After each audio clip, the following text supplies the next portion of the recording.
Species of vampires, supremacy of Ekans. It is no coincidence that Ekans are the most eminent and most numerous of all vampires.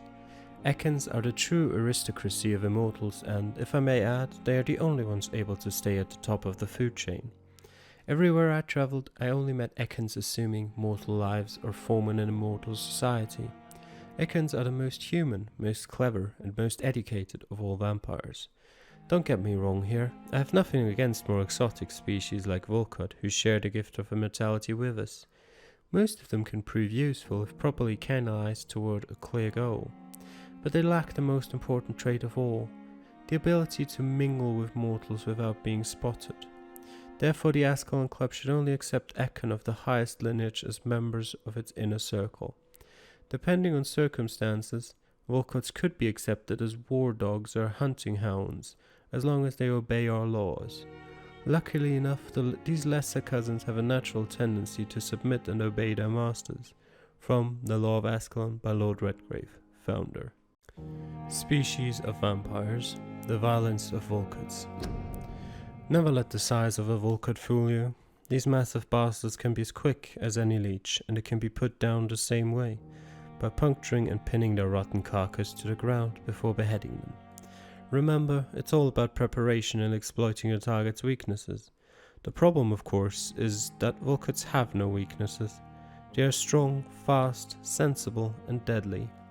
They are killing machines with one simple goal: to put their huge claws around your neck. So, if any of you lads are unlucky enough to ever face a Volkod, just remember this: dodge and make it mad. Hurt it, taunt it, and make it lose its temper. Volkods lose it when irritated enough. They stop thinking and just start blindly attacking. This is your only chance to win, by gaining tactical advantage against the stupid beast. Use it. From Know Your Enemies by Carl Eldridge, Priven Leader. The Brotherhood of St. Paul's Stole, the Ban of the Dragon. Concerning the Brotherhood of St. Paul's Stole, I would advise our members to be very wary about these so-called scholars. Yes, indeed, most of them are always affable and respectful whenever they approach us, but it would be quite unwise for a discreet circle like the Ascalon Club to foolishly speak about our goals, our members, or our traditions. I also would like to remind our fellow members that the Brotherhood itself is ancient enough to have some mysterious traditions. One of them, according to some informants, could be the ritual of the so-called Ban of the Dragon. It seems that, in certain conditions, when the Brothers of St. Paul find a violent or bloodthirsty immortal, they call upon him this ban. What is it exactly? I don't know. Does it really exist? I don't know for sure either. But what I've established as facts, it is that whenever a hostile or vindictive vampire threatened London, it disappeared without a trace after the Brotherhood pronounced a ban upon him. The loyal Fergal Bancher himself has never been foolish enough to openly provoke the Brotherhood. This is a lesson we must all remember. Never be considered a dragon by the Brotherhood. From The Law of Ascalon by Lord Redgrave, founder. The Brotherhood of St. Paul's Stole, the Lost Library. Do vampires have allies among the living? Yes, they do. They call themselves the Brotherhood, and they serve their immortal masters in many ways, probably in exchange for privileges and knowledge. Somewhere in London is the seat of their power, where their secret council conspires against us. I call it the Lost Library.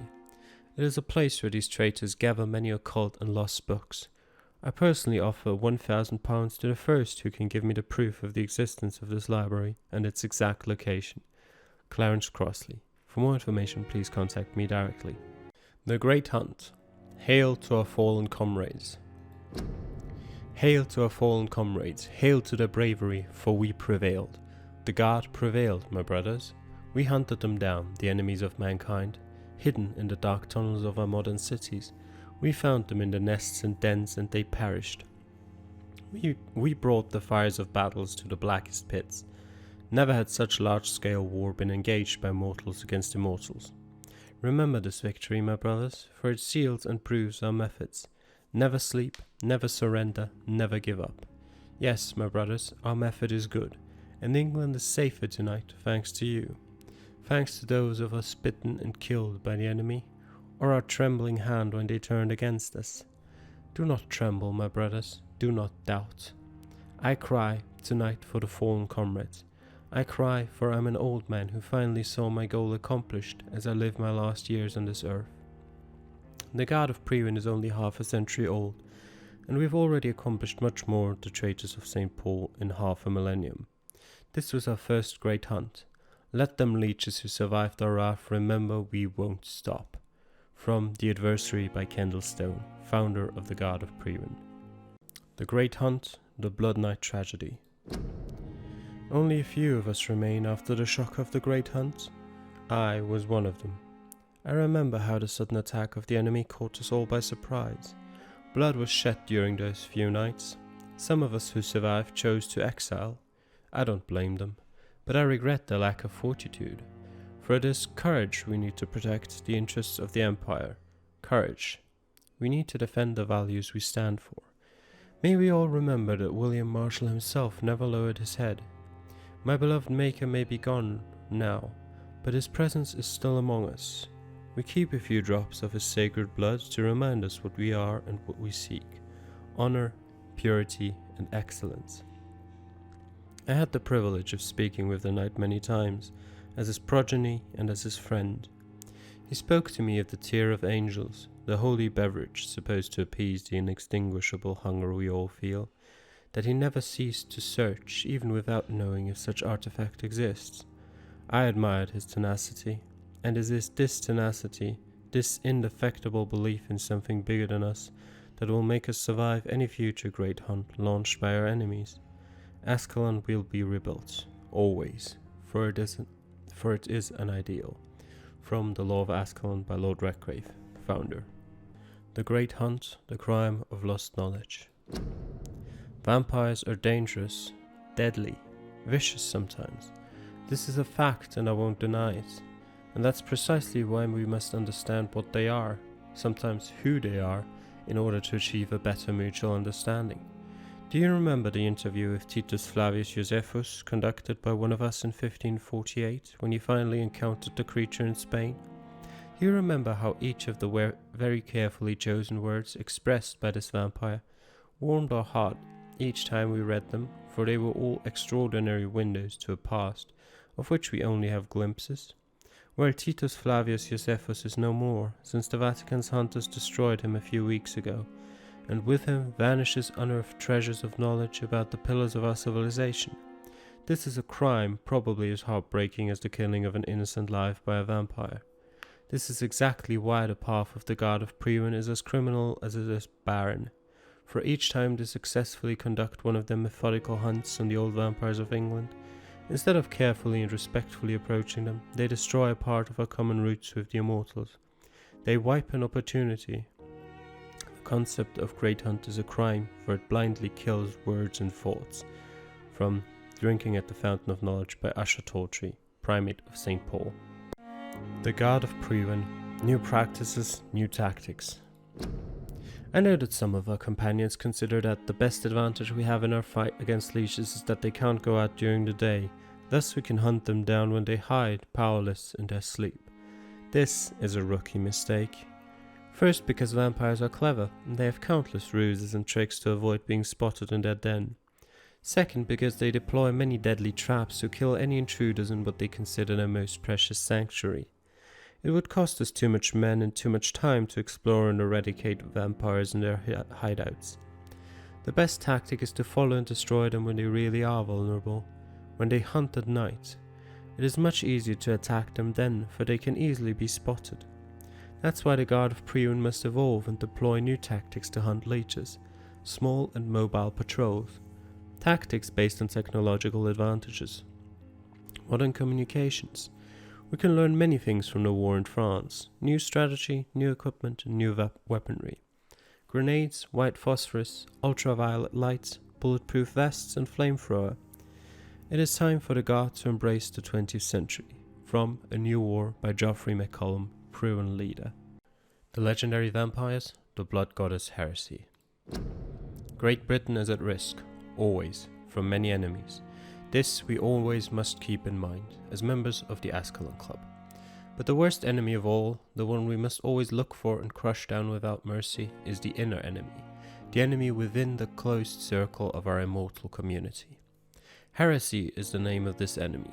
Heresy toward her beliefs, our goals, and our role. It has been more than a century now since the Druid Order appeared in the Empire.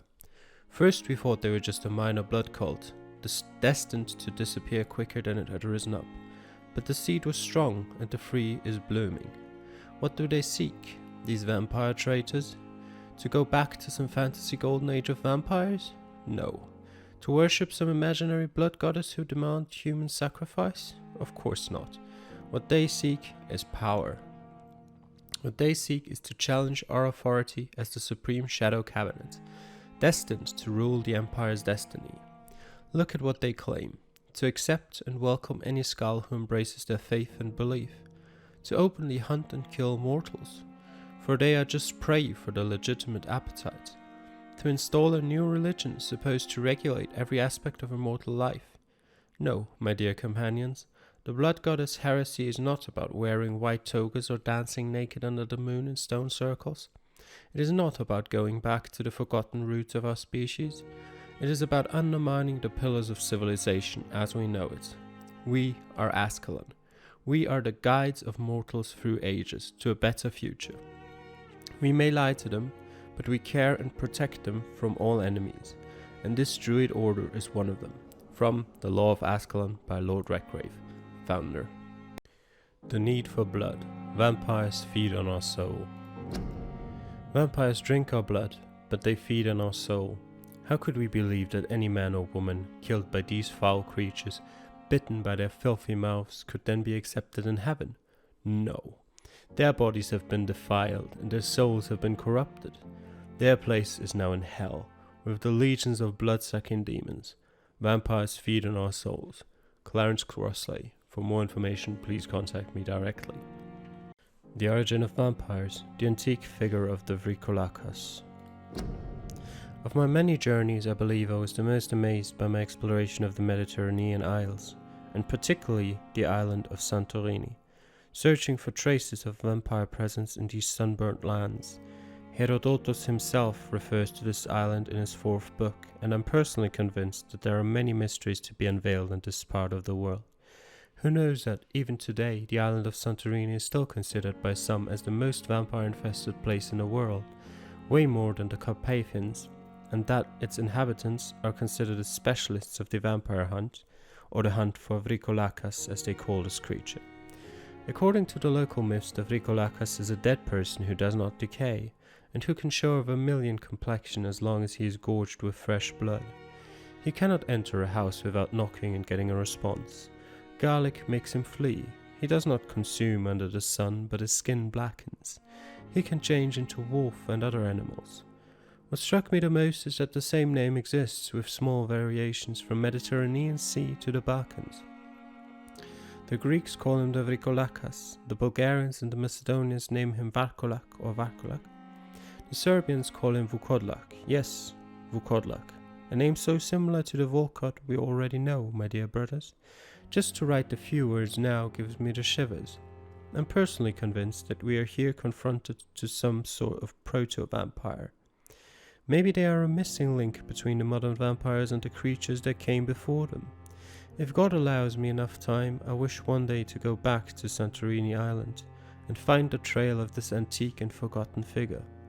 From Drinking at the Fountain of Knowledge by Usher Tawdry, Primate of St. Paul.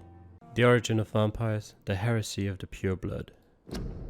Pure blood, we know the expression. We heard it in the foul mouth of the heretics and the foreign barbarians, used sometimes ourselves, but do we really know what it means?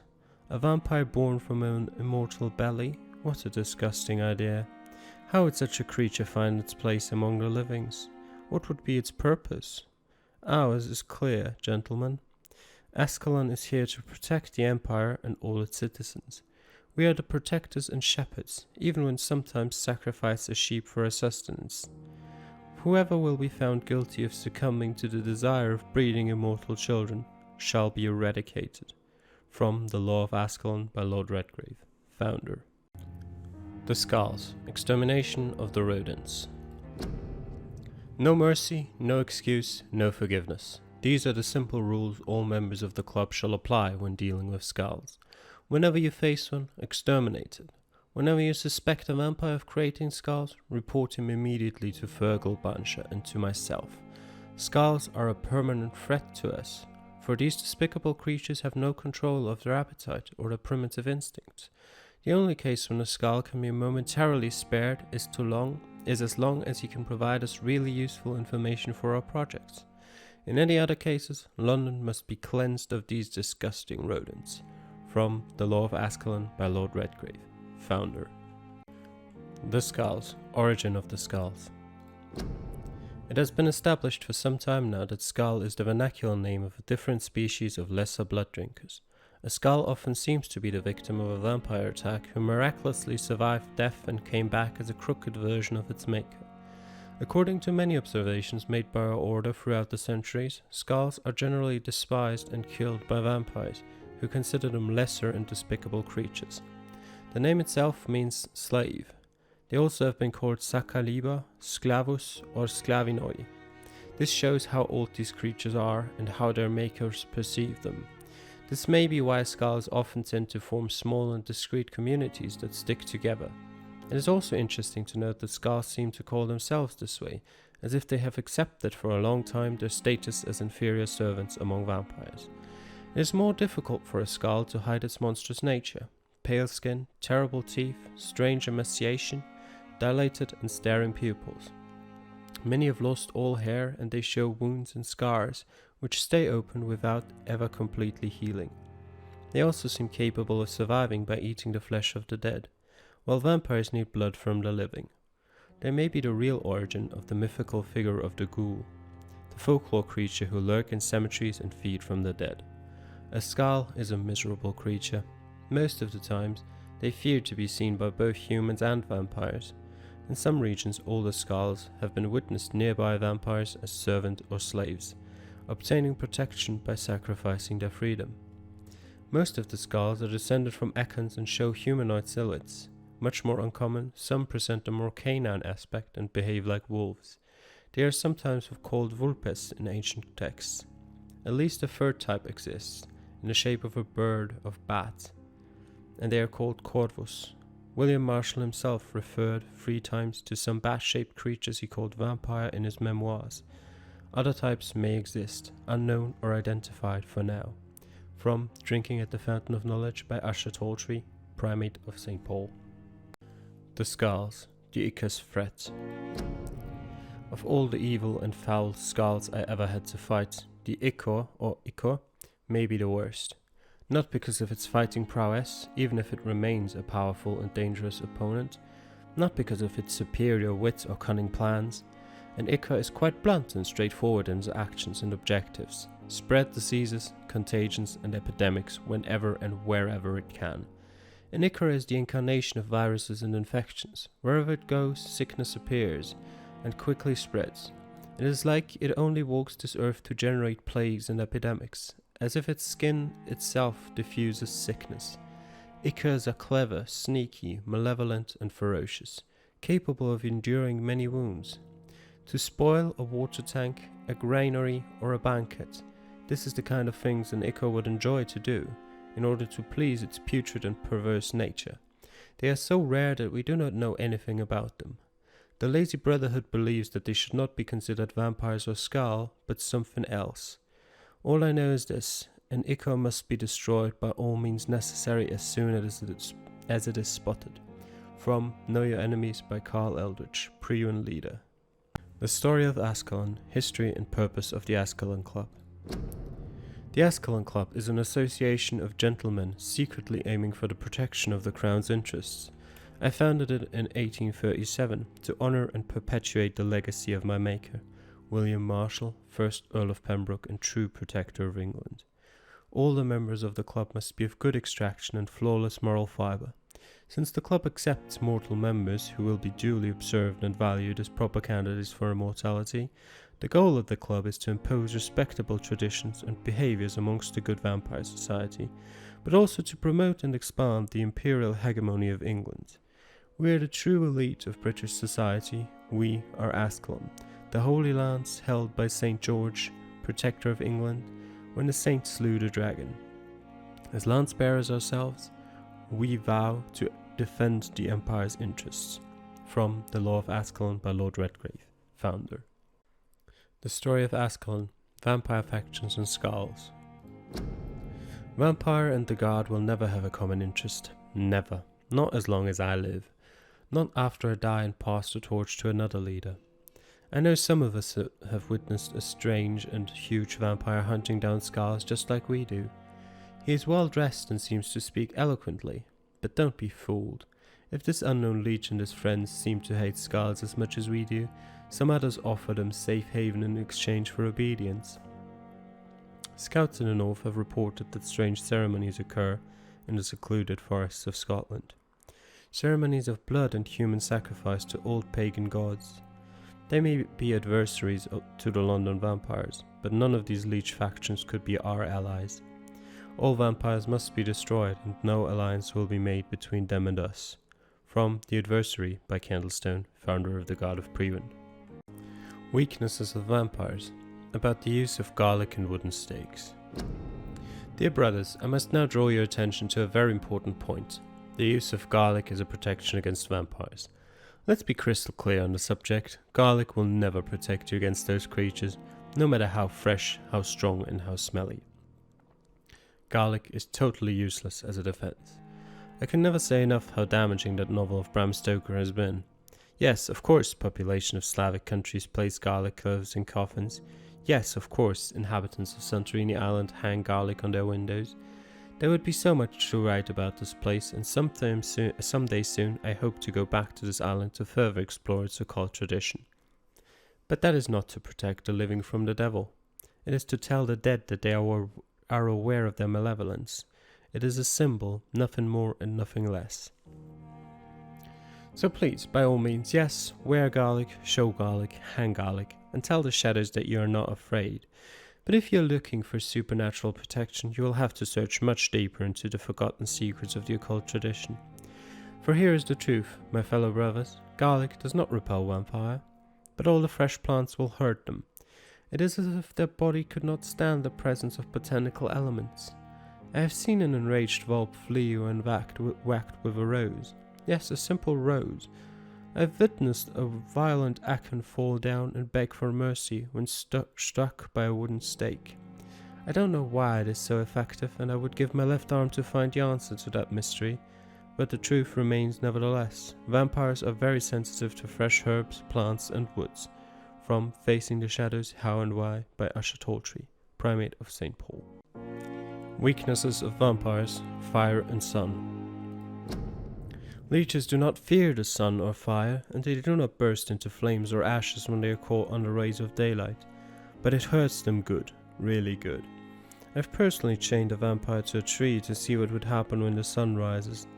Its skin blackened in a few minutes as if it was burning from the inside. Its eyes and flesh melted, and I saw its unholy bones move and squeal as the beast tried to escape all day long. In the end, only a desiccated corpse remained, which started to slowly regenerate when the sun disappeared behind the horizon. I cut its head off to finally destroy it, and when I tried the same test with fire, the bloody leech never came back from the ashes. Fire is our weapon of choice, brothers. To burn the beast is the best way to kill it for good. From Know Your Enemies by Carl Eldritch, Proven Leader. Weaknesses of vampires, holy symbols and orichalcum. If you ever face a vampire, never forget that they fear holy symbols as long as you have the faith. A cross, a Star of David, an olive branch even can prove useful to repel these creatures from the pit. But you will not harm them for good. If you really want to hurt them, only one solution exists. Forget about wooden stakes or silver bullets and find yourself the strongest weapon against vampires, orichalcum. Do you think it's a coincidence that orichalcum was common in Atlantis, according to the legend and ancient writings? Atlantis was infested with vampires, and the place is now known as the Santorini Island. I'll personally pay £10,000 to the man who can provide me some real orichalcum.